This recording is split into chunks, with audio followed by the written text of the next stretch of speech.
Okay, I guess my next question is for the legislative analyst, because we went into great detail on this, and I had additional questions with regard to WCI Inc. and what sort of oversight we actually would have. I understand that we're supposed to be entering into an agreement with WCI, not with WCI Inc., but with Quebec on the 28th of June, I heard. Is that still what you're understanding?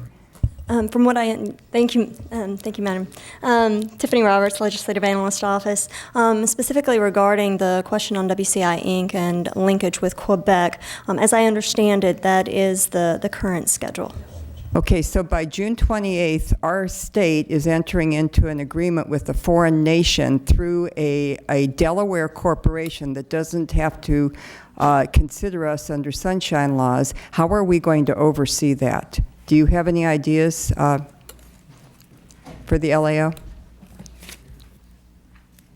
So let me briefly state that the supplemental reporting language that is currently being developed, I believe, is a good start in providing greater oversight of a number of the activities that ARB currently has underway.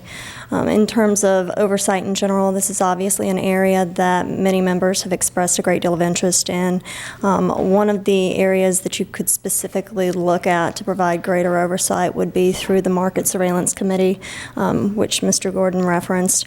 Specifically, you could nominate members from the legislature to participate not only within the WCI framework, but also within the Market Surveillance Committee to provide some oversight. Okay, would you have any idea, or does maybe even the chair have any idea of how many members in the legislature actually have securities licenses and have been brokers and commodities traders and actually have worked in these sorts of markets? That we could not speak to. I'm the only one with any corporate finance experience, and I've got this much knowledge of capital markets transactions. And this is what concerns me very, very much. We are going down a path, and once you enter into a securities and these markets, you will not be able to put the genie back in the bottle. It's not like a cap and tax where you can monitor it and control it, where the state taxes, we monitor. Cap and trade has several vehicles. It's a market mechanism, and you can't just roll it back and say, oh, we made a mistake, we don't want to play anymore. This is setting off a whole new bubble, in essence. We're monetizing pollution, and we're going to sell it. And we're going to charge for the rights to use, but we're the only state that's doing it. We don't have a nationwide market to trade with.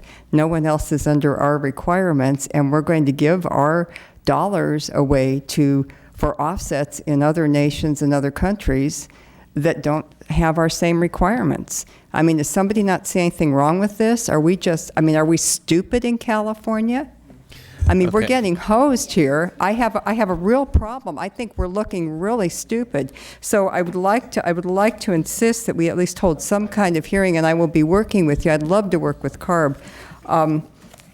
But, I just don't think we're stupid. But, I mean, we see where this is this is very messy, members. I'm not trying to be funny here. This is extremely messy, very complex.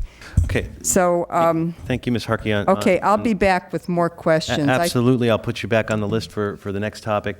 Thank you. And I remind you, part of this is we don't want to relitigate AB 32. I mean, that's where this... No, this is not AB 32. This is the implementation. The policy is the policy. This is the implementation of the policy. That's the fine. Policy is the policy. You can do cap and trade you can cap emissions in a variety of fashions, and the governor has several options.